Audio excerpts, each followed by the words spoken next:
Network News. Samantala, UP community nag-walk out sa kanilang klase bilang pagkondena sa pagkamatay ng Toboso 19.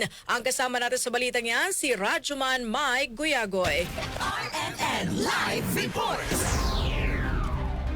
Sabay-sabay na nag-walk out sa kanilang mga klase at mga estudyante ng UP Diliman Campus bilang pagkondena sa pagkasawi ng 19 na katao sa madugong engkwentro sa Toboso, Negros Occidental. Eksakto alas 12 kanina nang magtipon itong mga estudyante sa harap ng Palma Hall. Ipinapanawagan ng mga estudyante ng hustisya at sa student leader na si Alisa Alano na umano'y nagsasagawa lamang ng advocacy group nang maganap ang sagupaan. Ibinigit din ng grupo na dapat mapanagutin ng militar sa muni pamtarahas na ginagawa sa mga sibilyan sa kanayunan.